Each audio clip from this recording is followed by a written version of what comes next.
We are talking about thousands of people lined up to watch her play golf. This looked like Gainbridge Fieldhouse. It looked like she was going against the New York Liberty out there, and she was about to hit 3 threes in 28 seconds or something like that. That is what the crowd looked like. Okay, this is absolutely insane. Thousands of people lined up at dawn to watch someone play golf. Not Tiger Woods in his prime. Not Phil Mickelson. A basketball player who just finished her rookie season. And what you're about to see, it's breaking every single rule about how sports celebrity is supposed to work. By the end of this, you'll understand why the WNBA might have just made the biggest mistake in sports marketing history. Iowa, yeah, it looked like that all over again. It looked like that all over again. It's CC22 jerseys everywhere. It's a movie. It is a movie at the Annika. Caitlin Clark doing it in a way that no one else can. Let's take a look. Look at all these people.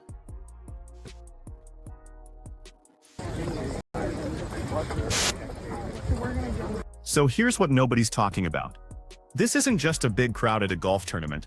This is a preseason fever game crowd at a golf course in November for a player who hasn't touched a basketball in 4 months. And get this, every single sports league in America is watching this moment because what's happening right now is rewriting the entire playbook on athlete crossover appeal. The LPGA figured something out that the WNBA still doesn't understand. You're probably thinking this is just about Caitlin being popular.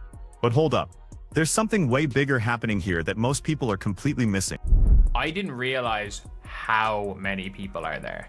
Like, there are hundreds, if not in the low thousands, of people that are currently watching Caitlin Clark tee off. Like, that's crazy. Like, I made a video earlier talking a little bit about. Did you catch that? Low thousands, not hundreds. Thousands of people showed up early, like sunrise early, to watch someone who's never played professional golf hit a few balls. And here's where it gets crazy. Look at what they're wearing. Fever jerseys, CC22 jerseys, Indiana gear, at a Florida golf tournament. These aren't golf fans who happen to like Caitlin Clark. These are Caitlin Clark fans who will literally follow her anywhere. That's not normal celebrity. That's transcendent. This is craziness. Look at all these people, man. You don't see this. God, man.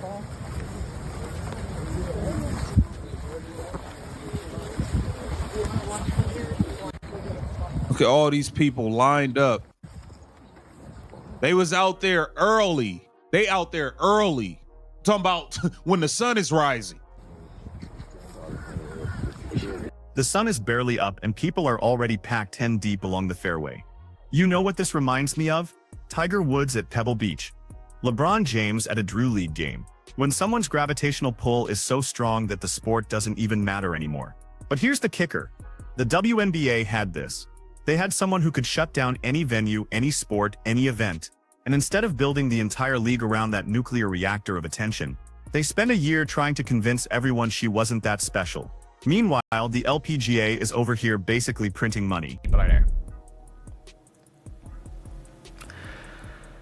And also the percentage of them that are wearing fever jerseys. Like, it's a high percent. Like, it's in the greater than 50%. This isn't that easy a tee shot. Like, if she scuffs that right, it's into the water. Did she get over the water? Looks like she made it over the water anyway. Listen to how he's describing this. He's genuinely shocked by the crowd size. And this is someone who covers sports for a living. When a professional sports journalist is blown away by turnout for a celebrity golf event, that tells you everything about the gap between perception and reality. Most people assumed the Caitlin Clark hype would die down after the season ended. That once she wasn't playing basketball every week, the casual fans would drift away. Check out what actually happened. All the fever jerseys. Look at the fever jerseys. Come on, man. This legendary. I reiterate, man. We got to take a look at the swing, but look at all the people out there in the Caitlin Clark fever clothing, jerseys, CC22 jerseys everywhere at the Annika. This is why They were dying to have her back. Every single league. CC22 jerseys everywhere. At a golf tournament, in a completely different state from where she plays. 4 months after her last game, you're seeing something that literally doesn't happen in modern sports. Athletes have fans, superstars have followings. But this is cultural phenomenon territory. The kind of crossover appeal that transcends the sport itself. And here's what's wild. Every single league except the WNBA saw this coming. The LPGA invited her back immediately, begged her to return, made her the centerpiece of their marketing. Meanwhile, the WNBA spent the offseason debating whether she deserved Rookie of the Year. I mean, that is a very much so far based on what we've been hearing. It does look like it's very much a so far. But yeah, it's good to see so many people being there for Caitlin Clark and golfing. For Caitlin Clark's first time teeing off. There are Okay, so now we need to talk about what this means for the business side. Because what you're ranking isn't just impressive, it's a complete market disruption. The LPGA's Annika tournament probably tripled their usual attendance. Maybe more. Their social media engagement went through the roof. Sponsorship visibility exploded. All because one basketball player showed up to hit a few golf balls. And get this. She's not even good at golf.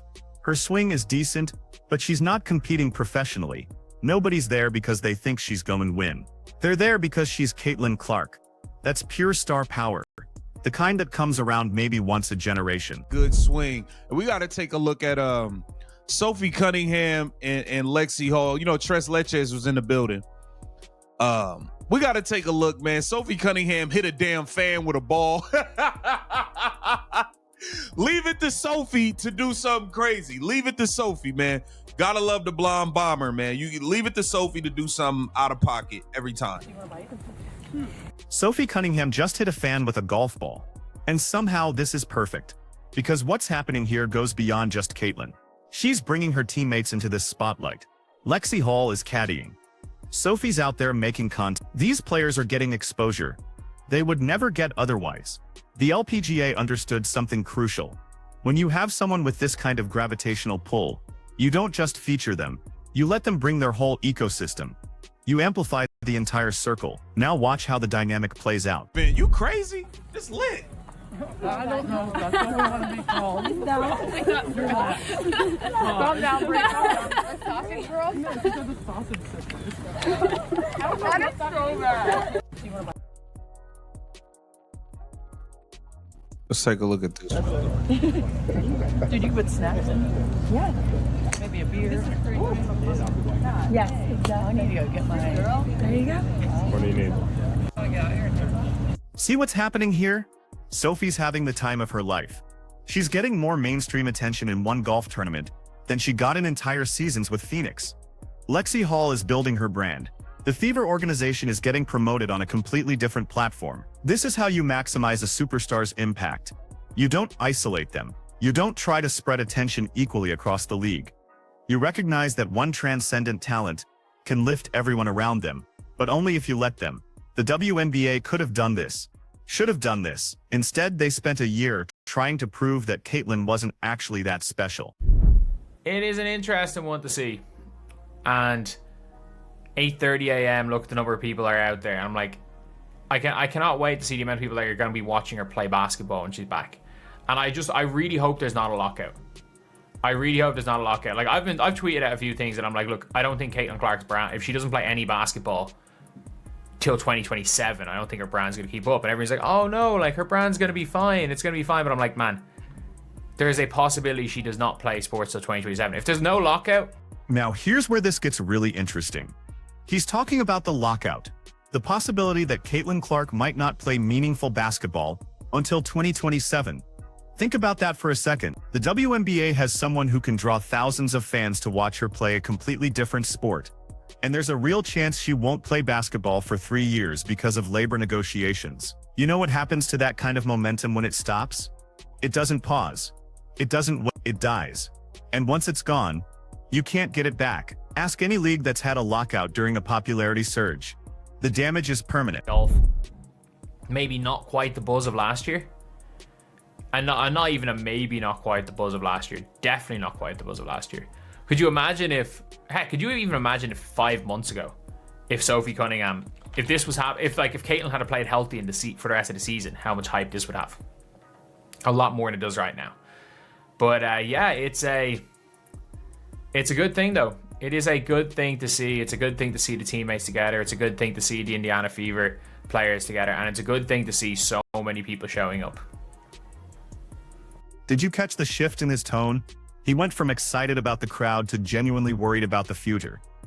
Because he understands something that apparently the WNBA doesn't. This moment, right now, is the peak. This is when you capitalize. When you have someone who can shut down a golf tournament, you don't let them sit idle for 3 years. You build everything around them. You make them unavoidable. You turn their popularity into institutional growth. But here's the thing, and this is what's driving people crazy. The WNBA seems almost resistant to doing that. Like they're philosophically opposed to the idea that one player can be that much bigger than everyone else. And she actually hit that ball pretty hard. He's down. She hit a damn fan, man. Hey, leave it to Sophie, bro. Well, Caitlin did it last year too. So Sophie, you get a pass, man. Caitlin did it too. Sophie just took out a fan, and everyone's laughing about it. The crowd's having fun. The players are having fun. The LPGA is getting incredible content and media coverage. This is what happens when you embrace the chaos of having a massive star show up to your event. You lean into it, you let it be entertaining. You don't try to control it or diminish it or spread it around equally. The NBA learned this with Jordan. The NFL learned it with Brady. Every successful league eventually figures out that you don't fight your superstars. You build around them, but the WNBA is still stuck in this weird place where they seem almost resentful of Caitlin's popularity. You're still getting a nice day out at the golf. And you might get to see Caitlin Clark hit the ball a few times. But yeah, like it is what it is, and it's funny. It is always funny when it comes to, I remember last year, the LPGA. The LPGA started posting so many things about how they're like record numbers and everything with Caitlin Clark, and the WNBA, everything is without Caitlin Clark, and it's like I'm not gonna lie, the WNBA, I would be. Okay, so let's connect the dots here. Before Caitlin Clark, what did everyone know about the WNBA? Players complaining about pay while the league lost money. That was the entire national conversation. Then Caitlin shows up and suddenly people are actually watching games, buying jerseys following the playoffs. The conversation shifted from why should we care to how do we see more. That's a miracle transformation. A complete rebrand without spending $1 on marketing. And now, we're right back to labor disputes and pay complaints. The exact same conversation that kept people away for decades. It's like watching someone win the lottery and immediately throw the ticket away. That is hilarious, man. That's funny, man. Anywho, Caitlin Clark, Sophie Cunningham, Lexi Hall, shutting down the Annika, record-breaking crowds, thousands of people lined up. This is great. Get down in the comments. Let me know what you think about this. This Keep the Vision. Make sure you like, comment, subscribe, share this.